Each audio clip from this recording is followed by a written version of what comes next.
Hello and welcome to the Wellness League podcast. My name is Jenna and I'm one of your hosts. And my name is Ella. I'm also one of your co-hosts.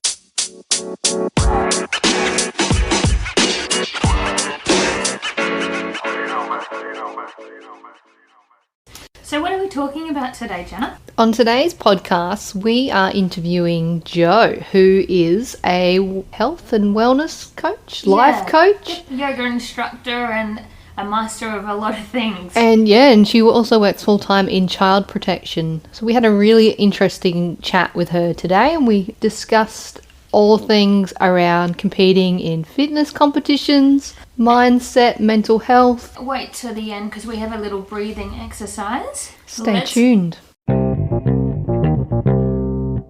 So, Jo, who are you? Oh, that's an interesting question. I ask myself that on a lot of days. God, don't we all? I know. First and foremost, a mum of two teenagers, 14 and 18. That's an interesting journey. But that's such a good age gap in between as well. Oh, it is a good age gap, but I probably should have done the maths when having children, having my second child at nearly 40, going through menopause and having teenagers. Jury's out. The jury's out on that one. Wouldn't recommend. Hey, you're talking to the wrong people about it. We're nowhere. I think there's a reason we're meant to do it a little bit earlier, but no, it's actually. I think there's pros and cons on both sides, but that's a whole nother conversation. So, but yeah. And I work in child protection currently and have done over the last 20 years, supporting clients who have experienced a lot of intergenerational trauma. Wow, how interesting. It is, just supporting them to try and be reunified with their children if that's possible. So it's, I've always had a real passion for understanding trauma. I listen to Gabor Mate and Vessel van der Kolk, and I'm a little bit of a trauma nerd. There is such a thing. There's worse things I could, or addicted to, that's for sure. So what made you start this journey on the wellness and coaching? I've always been into wellness and fitness. I did karate and lacrosse when I was younger, and then had a break as you hit the teenage years and become more interested in booze and boys, as you do. And then got back into it after I had a car accident. I was run over by a car drinking too much gin and jaywalking across a road, and I had sustained quite a significant neck injury. So I had quite a big rehabilitation in that process and started to go to a gym for rehab and started working in the gym industry, which I really, really enjoyed, motivating people, talking to them about what their wellness goals were, obviously joining them up. That was that's the fun part. Getting where they're starting from and then watching them along the process. Yeah. Quite amazing. But in that rehabilitation process, just learning what it takes to overcome an injury, I think often we just want to jump straight back in and get back to our, back into your old self. Yep. But without properly rehabilitating. And unfortunately, I got, addicted a little bit to taking Panadine 4. Right. I was working as a singer-performer at the time at Night Train Theatre Restaurant. You're probably too young to remember that place, but... Hang on, what year was this? 2000, around 2000. Yeah, I was 2 that year. Yeah. I've heard of it. I remember the ads. The ads, yeah. I started to take, Panadine 4 because I wasn't properly better yet. So I went back to the gym, rehabilitated properly, and that's what got me interested, I think, in the anatomy and the body. So I've always really enjoyed, years ago, I think my motivation was more for aesthetics. Yeah. Whereas I've gone along that journey, even postpartum is getting that body, functioning again. Strong again as well. Yeah, I had that gap between the two muscles in the abdomen after having such a big baby. Yeah. So I went to physio to bring that back in. So I think there's, depending on where you are on your journey as a woman, I think that your journey can change. Absolutely. And your goals can change along that continuum. Yeah, it absolutely definitely changes as you move along, but then you adapt and progress forward. And I think your goals for that changes, like we were saying, initially when you get into any type of fitness, you want to look good, you want to feel good in clothes. Not saying that doesn't change at 40 plus. It doesn't, But I think the goals change. You know, the motivation for it. That's right. You know, what you get from your body as you get older and how you age. I'm really passionate about how women age and staying mobile in their bodies, and the importance of flexibility, mobility, and being able to do the things that you want to do as you get longevity. older. That's another thing I'm so passionate about is longevity. It's become like a bigger thing these days, and we're watching like people towards the, I'm not saying older ages, but I'm saying like late 30s onwards, remembering what's important as you get older, and learning like you need to be strong for your balance and your muscles and your bones to stay strong. You start losing a lot of muscle even from 30. You know, we can atrophy really, really quickly. So, but this is not talked about. Like, how would you know that unless you went and did the research? That's right. But a lot of people don't want to research. Like, and we spend, that's right, and we spend a lot of time, you know, sitting down in sedentary jobs now, and it's killing people quicker than smoking. Absolutely. But as far as the yoga, meditation, mindfulness, breath work, and all those other more alternative, you know, I guess methods of caring for ourselves, that kind of come in during my journey of working in child protection and working as a weight loss counsellor in Jenny Craig. Did you find with your day job that you always had to go and find something like that to help yourself because of what you're seeing during the day? Oh, definitely. You needed an out in a safe way. I kind of came across meditation, yoga, mindfulness. It kind of crossed my path through a good friend of mine. She was 27. She got diagnosed with terminal cancer. So I was about 25, 26 at the time. So I went along to support her at the Yoga Cancer Care Centre, where they're offering meditation for people going through treatment. So I went along with her to support her, and interlaced with that journey of meditation, mindfulness as a way to complement your cancer treatment. So unfortunately, she passed away, but I'm forever thankful for her for starting me on that. Discovered that journey, and went on and did, you know, yoga retreats, silent retreats, and got right into that, you know, even, you know, Buddhism, and got into that whole metaphysics space. And that kind of, interestingly enough, coincided with working in a band for the, you know, professionally sang for about 30 years. So like two very different, I know. So they work together so well. That's right, exactly. So for one weekend I would be, you know, going and learning how to do Reiki, and then going off to night train in this dark alcoholic dungeon. They were just so complete, you know, really conflicted each other.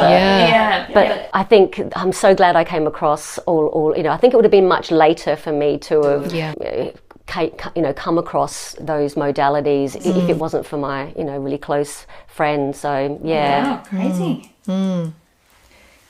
All right, we've worked out that wellness has a lot of definitions, and it can cover a different meaning to each people. So what does wellness mean for you? I think it's changed over the years, and I think it does depending on where women are in their journeys. I mean, what wellness means to people in their, you know, 20s and 30s may be very different to what it looks like, you know, post-menopause or in perimenopause. But wellness for me is knowing, I think, what you value about wellness. So for me, freedom is one of my highest values. And that's the same as me. Is it? I think really, you know, it's so important for us to know what our values are. So for me, wellness gives me freedom to move in my body. It gives me freedom to do the things that, you know, things that I want, and I want energy, and I know for a lot of women, even on my Facebook page, you know, I put out, you know, what are some of your issues right now. As far as your health. Also, that Facebook page we'll put in the show notes. If anybody else wants to jump into that Facebook page, it's really good. Oh, thank you. But, you know, a lot of the things come back, you know, consistency. How to stay motivated, willpower, and often I think without knowing what your values are, discipline, willpower will only get you so far. So I think you really do need to align with what your values are. So wellness means for me, you know, aging well, and my passion to help other women age well, or not just women but men as well, to realise the importance of continuing to move. Exactly. So with what you're working on at the moment, what do you see as the biggest struggle for women these days?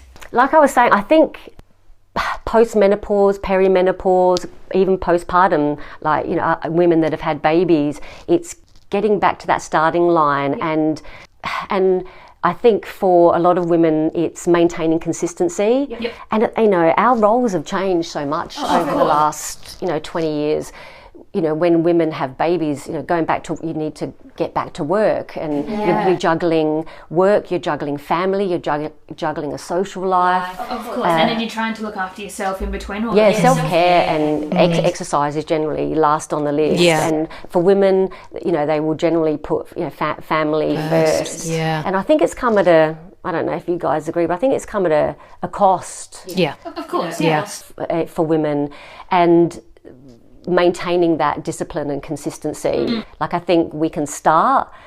Again, you've got to know what you value, I think, to be able to continue to do those things. Without knowing what your values are, you're not going to be able to maintain that consistency, motivation, and discipline. Yeah, no, I absolutely agree with everything you just said. And energy as you get older.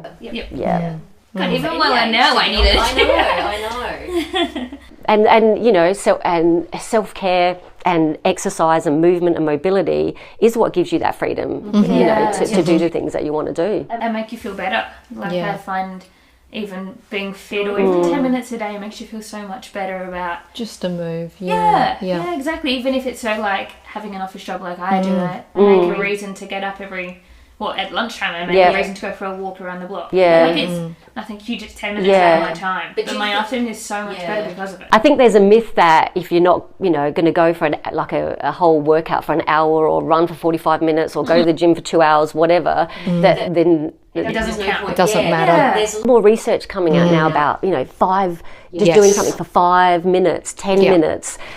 Even at work, I will, you know, get up and run the stairs for a couple of minutes. I mean, people think I'm a bit of a nut job, I swear. But they're the nut jobs for not doing it. You can hack your work environment. You can move and do things. It doesn't have to be a whole gym session. You're better off probably doing those small things during your work day, absolutely, than sitting all day at your office, going to the gym for an hour and then going home and sitting on your cat. We just got stand-up desks in our offices. Yeah, we do. Honestly, it's amazing. Like, I feel like my head is clear when trying to work. I was a bit like, I can actually think straight. Like, you can think straight while you're sitting, but I mean, it was a lot easier. Definitely. It's nicer to stand up, Oh, they're a great invention, let's face it. Gotta love it. I wish we did it earlier. Like, it's been really nice not have to sit down and cramp up all the time. But you can squash it in. Used to have that mindset of just going hardcore in the gym. And then I didn't go for walks or anything like that. Would just be,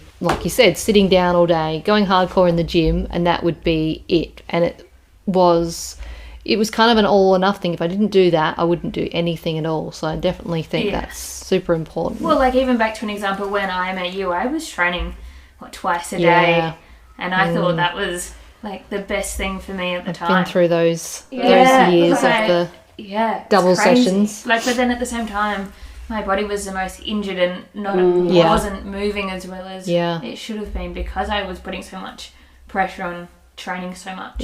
It can put people off, I think, thinking that that's what's expected to stay healthy, and it's not. So, it's not. But yes, I'm always trying to encourage my whole workplace and government to move more. Absolutely. Okay, so you mentioned that you were doing some life coaching. Can you explain what's the difference between life coaching and psychology? It is. It's interesting. They both are amazing therapies or things to engage with. I think the difference with life coaching is it's more future paced. So life coaching, you want to be working with people that are reasonably well and function well, often high performance people, and that feel stuck, people in certain areas of their life. So life coaching, you work alongside someone and you get really curious, you ask a lot of questions, so people can have their own kind of epiphanies. If you let someone speak long enough, they will come up with their own. So I think the premise of life coaching is guiding them. Yeah, and holding people accountable and finding out what areas hold people back. Sure. And a lot of the time that is limiting beliefs and limiting influences from people in our past. It always will come from our childhood. Yeah, interesting. It is. Therapy, obviously, and psychology, psychiatry, absolutely, we need that. But I think that we spend a lot more time in the past when, for people that haven't maybe integrated or even become aware of maybe some past traumas that have happened to them. So, they often need therapy to work through that space. Life coaching. And with NLP and even matrix therapies that I'm accredited for, you work with the subconscious mind and you can get into some of those things, limiting beliefs and stories that we had from our past that hold us back. Okay. With matrix therapies and neuro-linguistic programming, neuro meaning the brain, linguistic means language, and programming meaning the software and the programs and stories that we run off often from our past. So NLP and matrix therapies does work in the past, but they're quite quick interventions that clear those emotions or the umbrella of emotions that hold us back. And it's more future paced, setting goals, have your coach hold you accountable. So coaching is for anybody that is stuck in any area of their life and feels that they've got blockages there to moving forward. Right. A lot of people that sort of might in an area sort of hit a plateau and don't know how to grow or move forward, that kind of stuff. And I think there's coaches for many different things. Some people are business coaches. For me, overcoming a lot of physical adversity, having worked with people and in that counselling space around, weight loss, fitness, and overcoming a lot of my own physical adversity. For me, coaching people around wellness and fitness is because I've had a lot of obviously it's your background experience in that place, and around trauma as well, understanding past trauma. But as you've got to be really careful in that area, working with people that have trauma that are on medication, or have diagnoses of whether it's bipolar, clinical depression. You've got to be really mindful when working with people. People who are interested in this kind of thing, how do they become a life coach? It's not the most regulated industry in the world. That's right. However, there are some really reputable places that you can. I did mine in Brisbane through the College of Australian Life Coaching College. Okay. They're in Melbourne, but I did my training in Brisbane. So they are accredited. I got a diploma in life coaching, and NLP, you have to be accredited in that. But there are a lot of people out there that charge exuberant amounts for life coaching that maybe, you've got to be aware of it and have a look at people's backgrounds, what their specialties are, what they're experienced in. Yeah. So that's the thing with, I think, with life coaching, The importance of mindfulness and meditation on your daily life. You touched on it a bit earlier, getting through big life. Yes. Not problems, but life challenges. And none of us are going to come out unscathed, when it comes to challenges in life that we get thrown, whether it's medical, grief and loss, loved ones passing away. There's always going to be adversities that we have to overcome. And having mindfulness and meditation, for me in my life, in like 2014, I was diagnosed with a brain tumour. I was actually training to go to do a bodybuilding competition. How did you find out about it? Well, every time I lifted anything heavy over my head, I got a debilitating headache. Okay. Wow. So that lasted for a while and ended up, to cut a long story short, went to get an MRI and they found a large meningioma in my left temporal lobe. So that stopped the The nicest way to find it. At least you found it. Yeah, I think it probably saved my life. I think if I was just laying on the couch and not moving, I maybe not have known. Because how often do you lift your arms above your head and or do pull-ups? Because I was training quite heavy at the time. So from all those things, whether it's being run, making it sound like I've had a lot of physical adversity, which I have, but whether it's being run over by a car or having being diagnosed with a brain tumour, mindfulness and meditation for me, and having those tools in our toolbox, have completely, I think, changed how I have overcome those things. Yeah. And I think there's a whole subject there talking about resilience. Yeah. What makes some people resilient. Resilient than others. You know, what is that? Even in my work, you know, having two siblings come from the same traumatic background, and what makes one person recover from that? Yeah. You know, very different levels. Yeah. Absolutely. You know, They've seen the same thing, but they've seen it through a different like lens. Yeah. So for me, having that practice of yoga, meditation, mindfulness, helped me recover, helped me be able to stay in the moment, helped me manage anxiety. I've suffered, debilitating anxiety over the years around some different things. So mindfulness brings us back into the only time we ever have, which is right now, into now. And I had a massive epiphany. I don't know if you've heard of Eckhart Tolle. Have you heard of him? Yeah. That book, The Power of Now. I've heard it, and when I hear his name, I hear the ding, because that's his recording. Yeah. Maybe I need to read this. I read that book and had a massive epiphany about what time is it? It's fucking now. It's right now. Yeah. So those things definitely help me recover. And practices of mindfulness, meditation definitely helped in my recovery coming back from brain surgery. So I had a year off in rehabilitating. So it definitely helped my mindset. Definitely helps build resilience. And as far as did you go readapting back to normal life after all this? Slowly, yes, slowly. So obviously I was competing or planning to compete in a bodybuilding competition when I got diagnosed, and then after that it was a goal, that I wanted to go back to. So after recovering from my brain tumour, going a few years forward, and then I competed in 2019 and went on and did really well. So it was a really interesting journey. While we're on the topic of competing, I know both of you have competed. Do you want to do a bit of a comparison in your memories or training of when you both competed? So Jenna, do you want to start, and when did you compete and what category were you in? I was in 2013 and in a fitness category. So you've got bikini, fitness, and then it goes on to more bodybuilding when I was competing. Yeah. How was your training leading into that, and your nutrition, and what did you learn?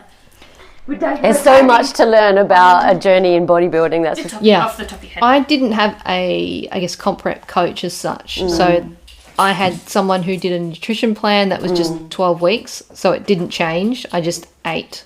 Now I've discovered, I didn't know at the time, but it was probably about 900, 1,000 calories. Isn't it less than a child needs these days? That's probably less than the dog needs. Like, I feel like it's so low. But yeah, I didn't know what was in it. And there was things I was cutting out from that plan as well, thinking that, well, they had sweet potato at dinner, and my beliefs back then were you don't eat carbs in the evening. Wow, yeah. Those kind of things. Yep. Training, I was just tagging along with my housemate, who's a male. So I was doing the same training split as he was. Oh, God. And that was mainly because once a week. I was quite intimidated training on my own. So I wanted someone else to just follow along and tag along. Yeah, and so that you were accountable for being at the gym and having to do something. Just someone there to hold my hand and just make me feel, I guess, confident in there, and just someone to fall back on. Yeah. Does this go back to what we were talking about last week, and walking in the gym? Were you quite anxious back then too, and having a partner to train with, or like a housemate, was more helpful? Yeah, I was probably more not confident in what I was doing in terms of training back then. So having someone who'd done the weight side of things where I'd done Were you a trainer classes back then as well, or did you become a trainer after After I competed, that was my, I guess, motivation to get into it, and that's probably why I became a PT from there. Yeah. Oh, interesting. Yeah. So I was saying before to Joe that we didn't do, no one really knew so much about macros or having flexible dieting. Yep. So we kind of had a meal plan and hang on, can I just ask, was there chocolate in this meal plan? Because no. There was no chocolate. No, if you know Jenna, there's always chocolates around. There was no fruit. There was no yogurt. Really? There was no... Well, there goes me. I could do that. So it was 4 meals of the same thing pretty much, of a small amount of chicken breast, quinoa and some veggies. But how do you feel about those foods now? Can you still eat them? And as long as they've got flavour, but they didn't back then. So I would resort to, my mum had cooked me chicken breast, but she'd cooked it in oil, and I was like, no. So I was washing that under the tap to try and get rid of the calories from the oil. Really? This is like how extreme it got. Yeah. I would have oats in the morning, and that did have half a banana, only half. And that was like my one meal that I probably enjoyed for the whole day. Yeah. And the chocolate did come on the weekends, but it was a binge because it wasn't on the plan. I wasn't allowed to have the chocolate. Yeah. Wow. We were just saying before just how doing a bodybuilding comp prep, you know, you can learn so much about yourself. Yeah. But there's also, I think, a lot of downside. There's a lot of dangers. Like I was saying to you earlier, even someone like for me who's never really had any, you know, body self-image, never had an eating disorder, never had a weight problem, and just even that process of having your, you know, seeing your physical body change so much and so quickly as well.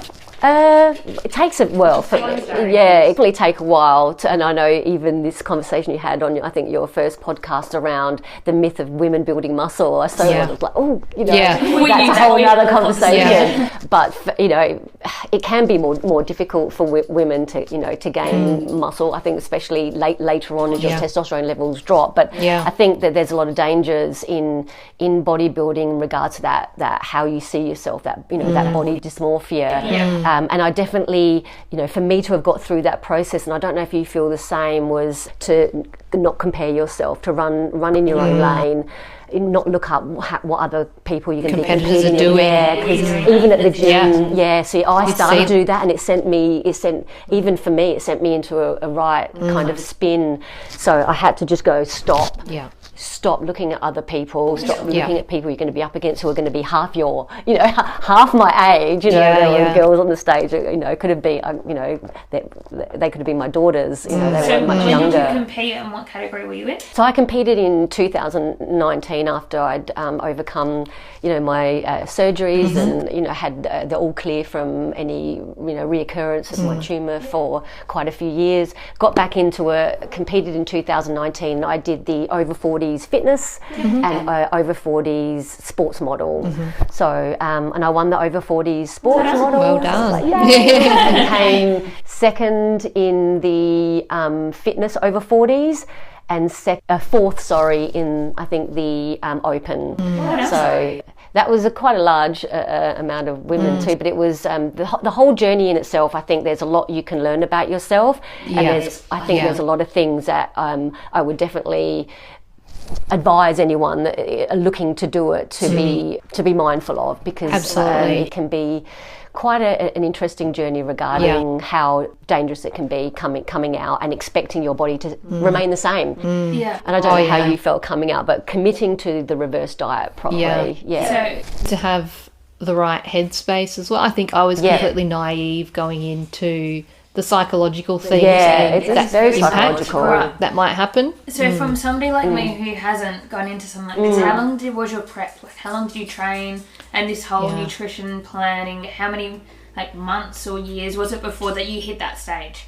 It depends on your starting point. So 12 months for me, but I don't know. Yeah. What was yours? I'd had, I guess, a bit of training background, so I probably started in the gym, like weight training properly in 2012, so it probably was about 12 months that I had built some sort of muscle. And you will lose muscle when you diet, so when you're in that, especially on the amount of calories I was on, you're going to lose, you lose the body fat, but you're also going to lose a little bit of muscle.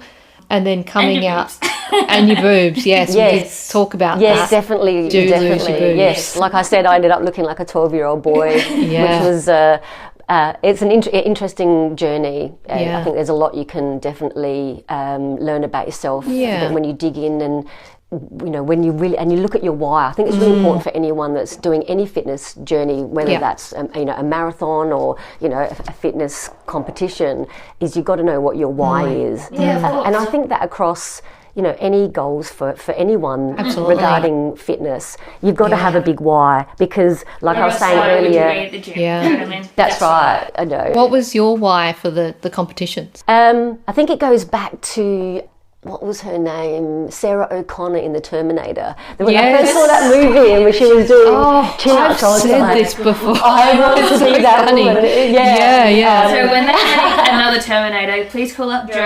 She wants to I want to be the next Sarah. Or just a stunt. I want to be the next Sarah O'Connor. Because she has the body for it. But I think, for me, it meant more, because I wanted to do it much earlier. I didn't choose to want to do it at 49 years old. I would have liked to have done it, in my early 40s, which is what I, originally did. But then I got held up by a slippery sucker brain tumour. But you went back and ticked the box and did it. So it was a goal that I really wanted to achieve. I've always really liked that athletic, strong body.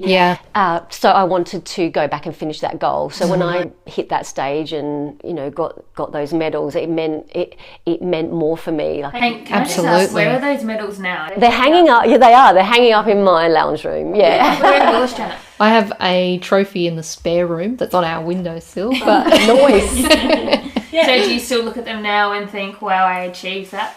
Yeah, 100%. It was a massive achievement. Now I definitely do, and think, what I went through and how I got this. But at the time, I remember one point that I was so angry at it because of what it had caused in terms of like the binge eating and that cycle. And it was like anger at this. This has caused me to be this way. It took me a while to get out of it. That's really interesting that you had that kind of perception that you that kind of resentment for doing that. And absolutely. That process because of, what you had to try and manage afterwards. Yeah. I always wonder also, what's going through your mind when you stand on that stage? Anything? Or I have a dry mouth. I am thirsty and really nervous. And where are you looking, like to the back wall? Or are you looking at the people? Or I think, on the stage, I know I was thinking, I just don't want to stuff this up. I don't want to come last. I don't want to look like an idiot. That was my biggest thing. I think that's the biggest fear out of the whole thing is getting up in a bikini or on a stage. Like it's, you don't want to feel like a dick. You don't want people to be like looking and going, why is she up there? You don't want to be that person. And that you've also wasted your time as well. You want it to make it you're putting your whole, you're very vulnerable. You're very vulnerable out there. And I would definitely say, to have a support network, because not everyone agrees with. I remember when I told my parents, I was, what do you want to do that for? Like, not everyone thinks it's healthy sport. People don't understand that when you do start to look really small, you have people looking like it's a really it's a very lonely sport. It is. Okay. I think also. So I come from a triathlon background, and it's very similar because it is quite a different style of training. So you might have your people that you swim with, you may have your people that you ride with, but it's never going to be the same person all the way through. And it is quite a sport where you put a lot into, and you're very much alone when you're out there racing. Like, everybody's going past you and you're going, obviously, and you're going over the finish line, but you're doing it yourself. It's not a team sport, and I feel like that's very similar to what you're saying. Yeah, definitely. That's why I think your why, your reason for doing it has to be so strong, because there's so much self-doubt along the process. Can I do this? Am I good enough? Am I going to look like an ass on stage? Are people going to, I think what are people going to say? What people are going to say. So I think your why has to be really strong to continue to show up for yourself. Yeah, of course. Because you are on your own a lot. Around that social stuff, like you can't eat with other people, so you need to have my advice to anyone that's doing it is get your community, get your tribe on board, tell them to support you. Absolutely. So going back to your competing What's some advice that you would give to somebody who's starting out or thinking of competing in the next couple of years? Don't compare yourself to anyone else. I think that, to be really honest with yourself, if you potentially do have any issues with an eating disorder or any body dysmorphia, and what your past relationship is with food, I definitely, look at that. As in maybe resolve that, or correct, into a headspace where you're... Even go see someone and address that first. I think you need to be really mindful about how that transition and how that journey, like you said, you probably didn't know that it puts a magnifying glass absolutely to any potential self-image. And I think for a lot of younger girls that are competing, I think it can be a bit of a space that you definitely need that mental health support. Yep. And what would you say for somebody who hasn't come from a bad eating background and just somebody who has been training for a couple of years, would you say anything to them moving into it, or how to try and avoid not coming out of it with an eating disorder or disordered eating as they call it now? Just get a coach that knows their stuff, really research to get a good coach. Somebody that really understands you.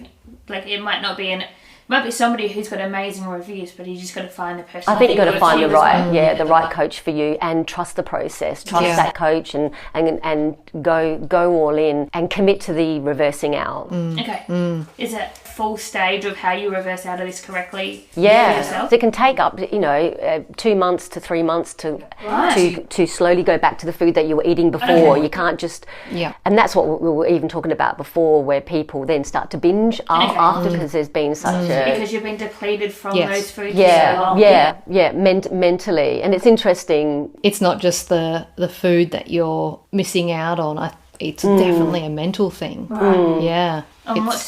Like, it's not like I craved chocolate, I'm going to enjoy chocolate now. It is so much like I wasn't allowed to have it. It was like off bounds, and now I can. And you feel like almost naughty can't regulate that. You can't go, I can have this amount. You just sort of go, I want it all. Yeah. And I can, because I'm not have accountable now. I'm not, going to be on stage. So I think, definitely look at whether that goal is congruent with where you are, because it's an expensive sport too. Look at where you are in your life. Do you have the support network? Do you have the finances? Do you have the time? And do you have the mental mindset and strength to be able to cope with what that whole journey can bring? So that's what there's so much more to this kind of sport that I didn't think of. Like, from watching this from an outsider perspective, like, I've been to a couple of competitions with you in your work, and like, you're sitting in the crowd watching people up there, and you don't really know what's happened for the year before. I think it's one of the only sports where you're eating to look a certain way and not for performance. Okay, right. So it's like, for triathlons or things like outside of that, and you're eating so you can train better and be better. Yeah. But you're not eating to... You're fueling through food, not using your food. You're eating less and less to look a certain way, so you're performing like shit in the gym because you're not. You start to lose strength as you cut down, and even being okay with that. There's so much self-doubt. It's but if you can get through it and have all your ducks in a row around your mental health and a good coach, can be great. What you learn from it, and you can apply it, you can apply that. If you can, that same strategy that you had to reaching the stage, you can apply that to any area, any goal in your life. And it's interesting, just that relationship with food. When I was a weight loss counsellor for 7 years, I realised really quickly that it was never about the food. No, it never is. It's never about the food. It's about people's self-worth, and not just women, men as well. That the story of I'm not good enough. Yeah. The story of what food, the unmet need often that food gives people emotionally. We all hear of emotional eating. Of course, yeah. There's a relationship with food where it's like any addiction. It fills an unmet need. And I think until you can, hold awareness to that and go, what is my relationship with food? Does it numb me out? Does it, does it make me feel warm and give me a big warm hug, or, does it help me not be lonely? There's many reasons that people eat, and that's, I found really fascinating. I was always more dealing with a trauma. Even one lady stayed, last hard because she was sexually abused as a child. Yeah. So for her to lose weight meant that then she's going to be maybe more attractive. Yeah. And she wanted to avoid that. So for her, being bigger was a coping, like a survival mechanism. So there's so much around people's relationship with food. There's more than it's ever supposed It's like to be. any addiction. It suppresses pain. It's a way that we adapt to manage pain. Absolutely. Is there any kind of food now that you look at and it takes your mind straight back to when you were competing? Is there something that you can't touch anymore, or you don't like it in certain amounts? Like when you're meal prepping, you can't meal prep the same, or... Do you know what? I'm one of those creatures of habit. I ate a lot of barramundi in my, food prep, and I still like it. Okay. I'm just trying to think. What, have you got one, Jenna? Not really. Nothing that put me off that I was like, I can't Even eat that look again. at that. No. Yeah. Right, okay. It was, like I said, I ate chicken, but I wouldn't pick foods like that are that bland because it's not enjoyable. Yep. Yeah, but there's nothing that I'm like, it's repulses me now. Yeah. What would your tip of advice for somebody who's looking to compete in the next year or so? I would say much the same with the mindset stuff, Yep. like to understand the reasons why you're in it. Yeah. I don't think I knew, and when I reflect back, I think it was a self-worth thing to give me some sort of identity, and why am I in the gym and other people are doing this? I want to have that kind of identity, and I want to be as good as them. Yep. And absolutely, I sort of feel like they're on a pedestal up here because they're competing, so I'm going to do it to make myself feel more worthy for being in here and training. Yeah. Which is... Which is huge when you think of it. It is. That's a big thing. It's not a reason to jump on stage. And you mentioned disordered eating. I was thinking, like in year 12, I didn't have eating disorders, so it wasn't like diagnosed with anything, but I did have disordered eating where I was, I'd skip lunch and have a frozen fruit box and do things like that to change the way I was eating. And I think with that competition, when I was doing the meal plan and having to diet, then that said magnified that part of me that had been is always there. It was somewhere deep down, and it kind of brought it to the surface a lot stronger than it probably should have ever been. So if you were going to compete again, what would you do differently now from what you've learnt from your years of competing and your years after? What would you do differently now if you were going to go on stage next year? I would make sure I've got the psychological part sorted, that I've got someone to talk to, that I've got... And I guess I'm more educated now in terms of what to expect. It sounds like your experience would be very, very different. It would be hugely very different. From just the growth that you've had as a person, and I would know. Maybe it's not it just again. about It's not just about the physical side of things. But I think even the years that I've known you, you've changed so much in such a good way. We've been friends 4 or 5 years now. Yeah. But I feel like we've known each other for a lifetime, and we've both been through a lot of different things and into the future to kind of like together. Yeah, and sometimes things happen, I guess, that forces you to have to make a change. Yeah. And so you learn and you develop and you get new techniques and strategies to cope. Of course. And then that, over time, probably makes you more resilient. Yeah.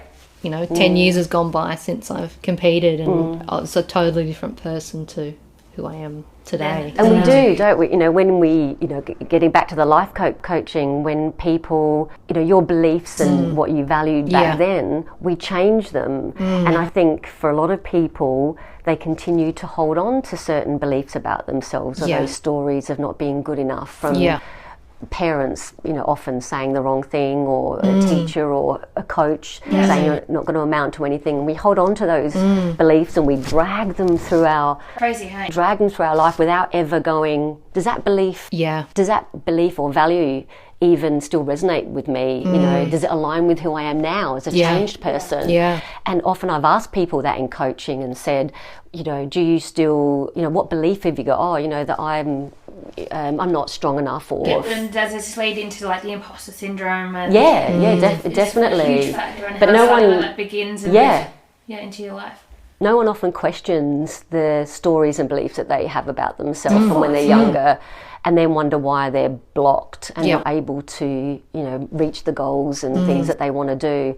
And I've asked people, how's that belief serving you right now? Oh, it doesn't. No. It's like, we'll change. I think people think they're so loyal to some of these beliefs that they have about themselves that are awful. Yeah. Kind of go, have you ever thought that to change that, or to challenge it? Who says that you're not good enough? Yeah. And I've even asked people, when you hear that voice, whose is it? Yeah, and I've had people say, oh, it's my stepdad's, and they have this amazing epiphany because they've never thought about that. So my advice to people out there is to are your values and beliefs aligning with you as a person? So if you're, like you said, freedom is your value, and it's one of my top values, and I encourage all our listeners have a think about what your values are, because without knowing what they are, it's like having nothing to align. So for me, having freedom as one of my highest values, to have a boss that micromanages me is I cannot coexist with that. Like, it's really challenging. If that's what you value and that's what you're spending 8 hours a day, so often people feel, I don't know what it is, I should be happy, I've got this going on in my life, I've got this and I've got that, and then when you elicit their values, and oh my God, I'm living a life that doesn't align with my highest value is integrity, and yet my partner constantly lets me down, and it's just like, that's why it's not working, because this is your value over here, different and this is values. what's happening. So that's the first thing I would definitely do in a life coaching session, is to elicit people's values after a life audit. And you should do that in all phases across your whole life, and then you'll get really clear, because people are clear on what they don't want, aren't they? Do you ever notice that? Well, what do you want in a man?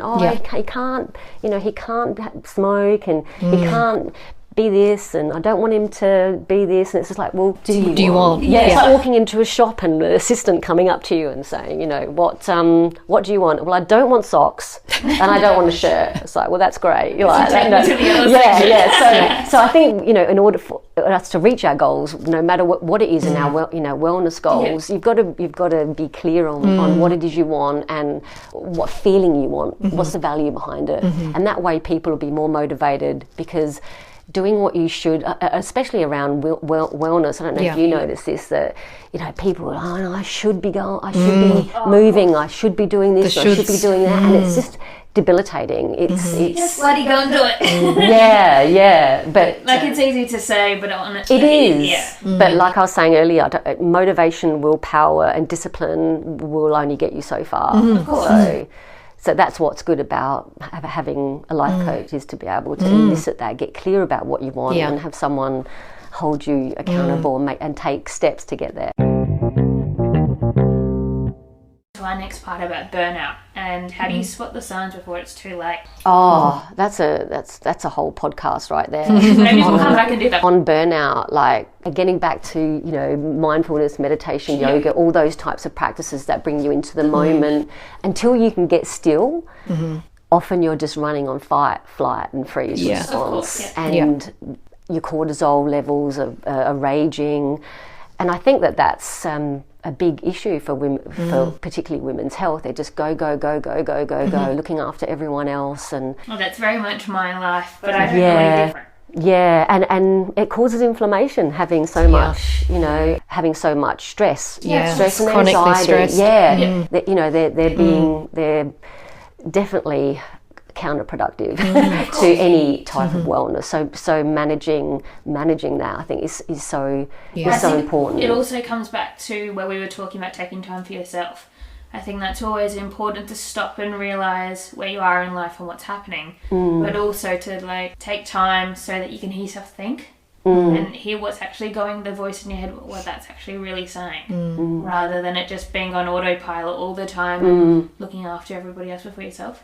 That's right, exactly. I think, and to do that, you need whether it's walking or, it doesn't always have to be formal. I think the words meditation and yoga, people are like, oh, I can't empty my mind, I can't. And it's such a myth, but again, that's a whole other conversation about that. But you need to be able to get still somehow, and go, where am I at? Where's my cup? As cliche as that sounds, and how full is it at the moment? or how empty, and the way you see it. And I think often you notice when you're burning out is when you just start having you have compassion fatigue. Like you just can't tolerate people. Yeah. You take out irritable. You get irritable and take your moods out on family, colleagues, or whatever. And there's just that sense of no joy. Yeah, I'm the opposite. So when I'm close to burnout, I go quiet. And so you withdraw. I just feel like that's my safety barrier to try and sort it out and move forward. And I kind of Do you think that like a turtle that goes back into my shell? to kind of help protect the energy that you have. Yeah. What do you think that women aren't good at stopping? And of course. What do you think the barrier is for women's self-care and to prioritise all these things that we're talking about? Until you find somebody that you know that will be there to pick up the pieces, you're just going to keep going.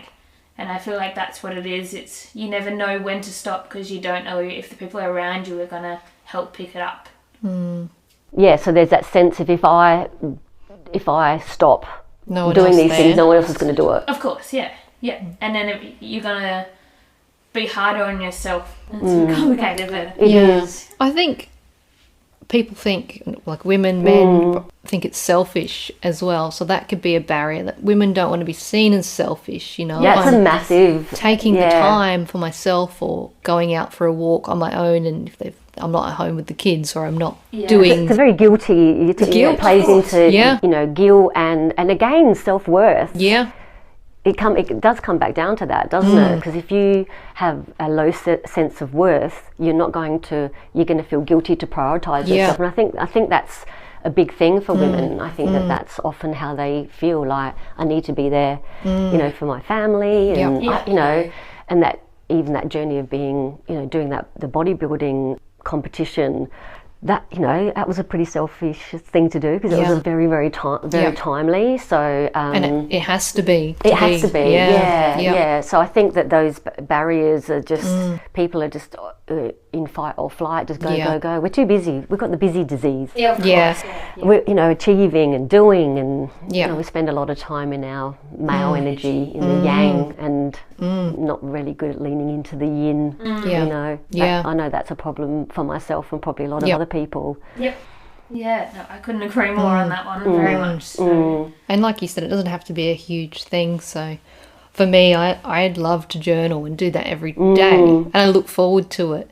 And it's probably similar to sometimes finding the solutions, writing them down, like maybe someone would in life coaching, that you have these realizations when you're writing, and then going, that's why I think this way. Or journaling is is very therapeutic, and there's science in it to the benefits. I put a post on my Instagram not long ago about the benefits of journaling. What's your Instagram for everybody to go and follow? Joanne.wellness. We'll tag it in the I have a couple of posts that we'll put up, so you can go and follow Jo on these topics. But it is journaling and asking yourself a lot of questions, becoming really curious, asking questions like, what am I willing to tolerate? What am I tolerating here in my life? Asking yourself those questions. Yeah. And taking the time to think what the answer is. Yeah, definitely. And again, I know I talk about it a lot, but people need to know what their top 4 values are. Yeah. I feel like I need to think about them now. We'll do a coaching session and we'll elicit them, and you'll be like, oh my God. It's an interesting process. Definitely.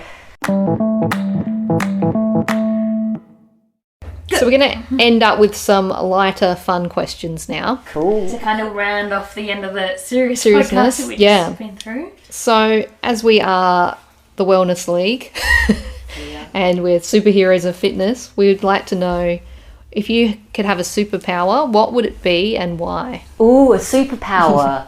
To be invisible. Oh. I reckon, yeah. Sneak around. Sneak about. Have a laugh. Have a listen to what goes on behind closed doors. And Would you get into like things that you wouldn't do in your normal life? Like as you said. No one would know. That's what I mean. Would you want to like go and mess up some stuff Oh yeah, that would be fun. Go fuck shit up. Yeah, go fuck some shit up. Yeah, definitely. Yeah. Oh, definitely. Yeah, maybe there'd be plenty of super. Flying. That would be really cool. You know what you would save on petrol if you were flying? Yeah, exactly. Tesla would go out of business. Yeah. All right, so my little thing to finish off every podcast, you're going to pick 3 numbers between 1 and 20. Yeah. So I want the first answer that comes into your mind at every one of these. Right. The fun part of this light ending. And the thing is that whatever usually first comes to your mind it's with so any, natural, yeah, so even in therapy and stuff, it's don't overthink it. Just whatever comes up. Yeah. The unconscious. You're working with the unconscious. Yeah. All right, so choose a number between 1 and 20, please. 7. All right, number 7. What's your coffee order? Oh, coffee order is skinny cup. Easy. Skinny cappuccino. With a hint of chocolate. No, I don't normally ask for that. But I might try that next time. All right. Thanks, Ella. I'll do that. That'll be nice. Next question. 11. Okay, 11 is, as a kid, what job do you want to do? Oh, that's a good one. I wanted to be, again, I think it ties into the whole the Sarah O'Connor thing, in the army. Oh. The only thing that put me off was I hate getting up early in the morning. So, I was just like, no, that's not the right job for me. But yeah, in the army. Oh, interesting. All right, give us one more number. What about number 15? Okay, number 15 is your favourite place in the world. Only one of them.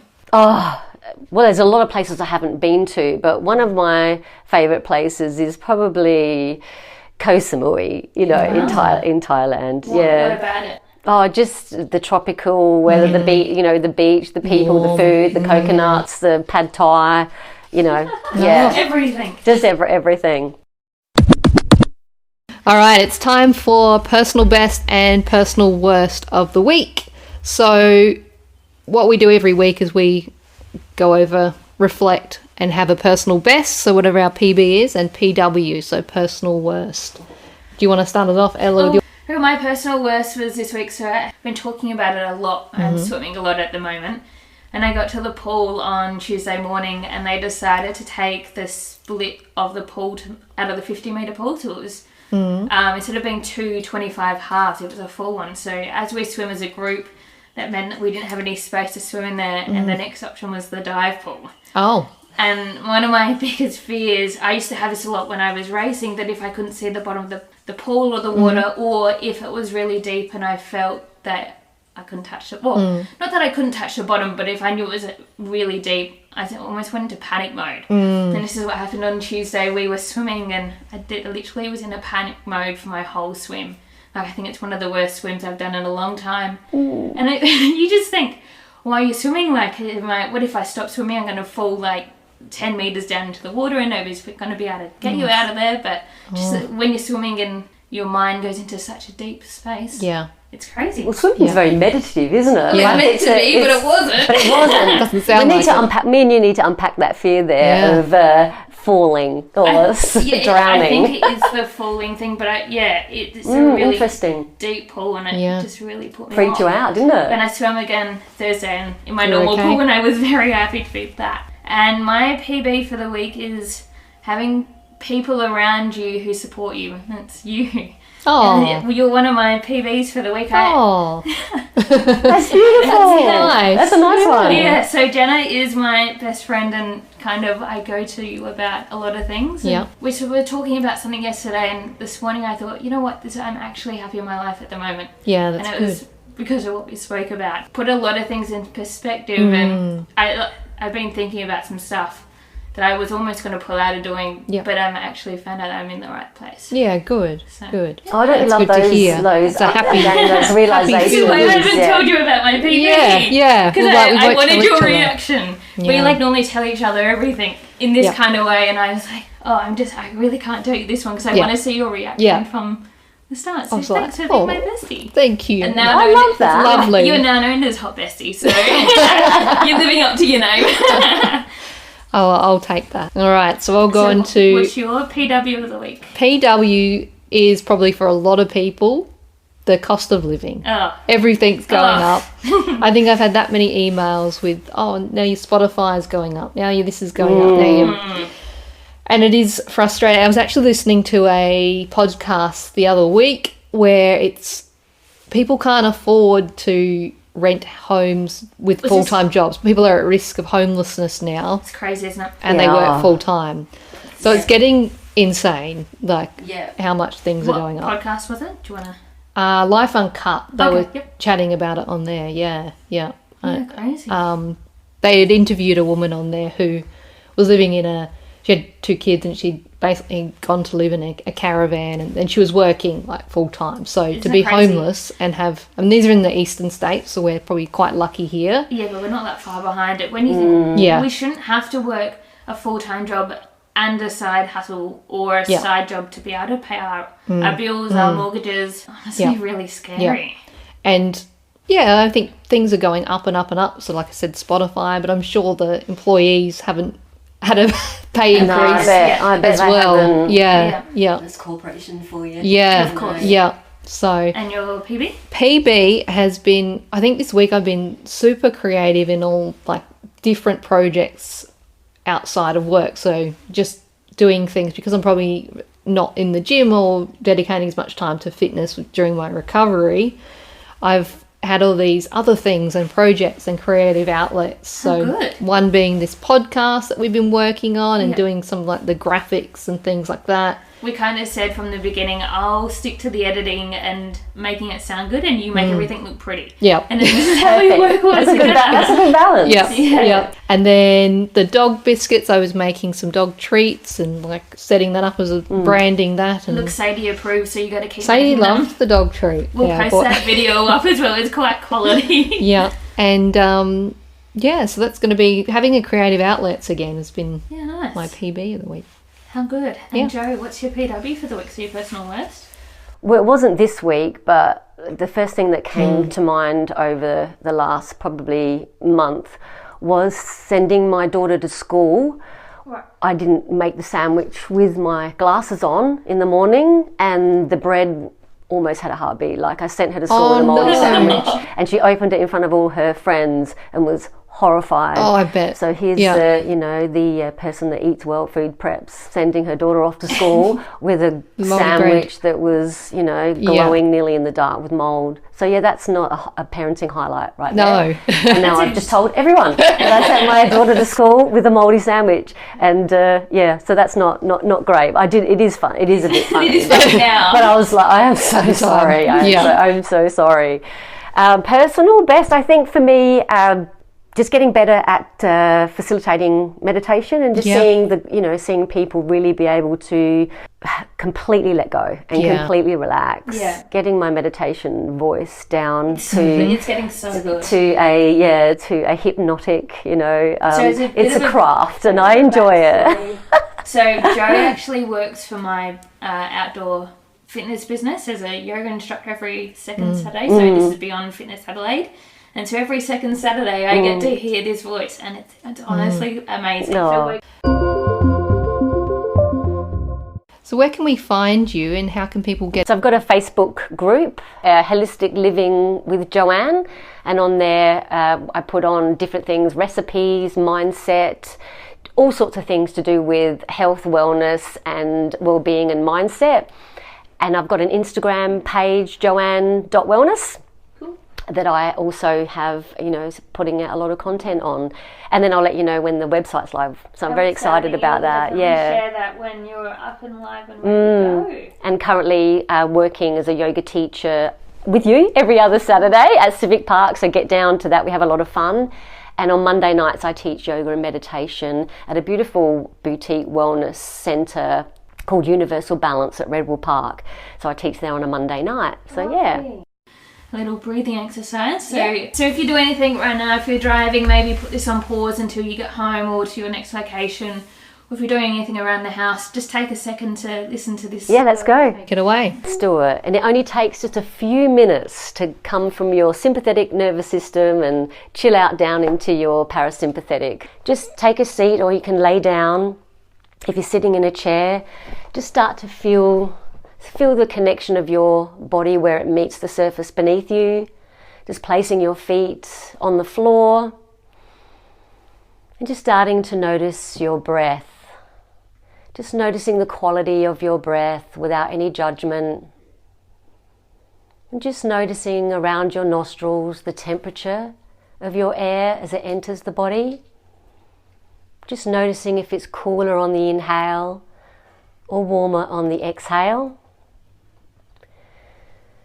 Just starting to deepen the breath, you may want to place your hand on your lower abdomen And just starting to take that breath into the lower belly and just have your hand expand against your palm as the belly expands outwards. And as you exhale, just letting your belly just fall towards your spine.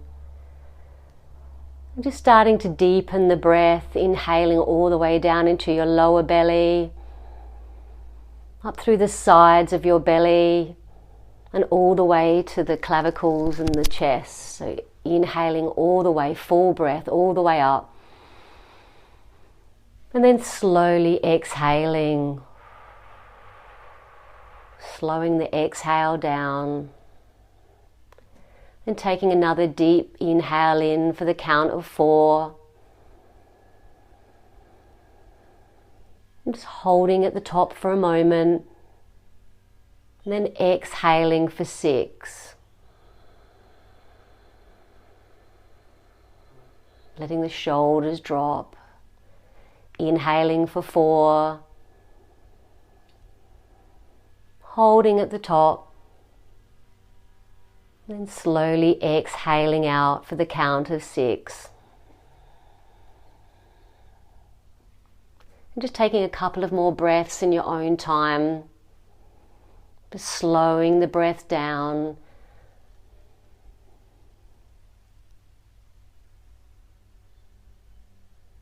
And slowly exhaling out. Just becoming aware of your feet. Just noticing your feet. Relaxing both feet. And moving that relaxation up to your ankles. To your shins and your calves, just noticing them. And just moving that awareness up now to your knees,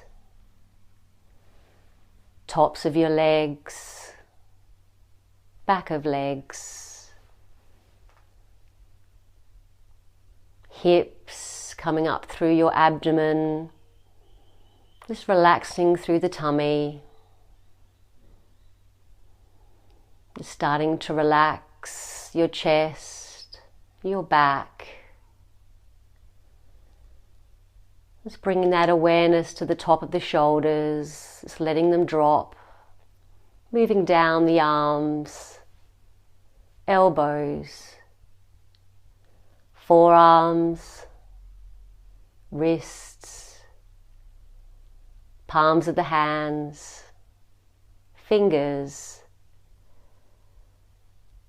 Whole body heavy, whole body relaxed. Just drawing that relaxation and awareness now into your throat. Relaxing the throat, your jaw, cheeks, softening around the eye sockets, temples, top of head. Whole head heavy, whole head relaxed. Whole body heavy, whole body relaxed. And taking a big inhale in through your nose, filling up the whole lung, and slowly exhaling out.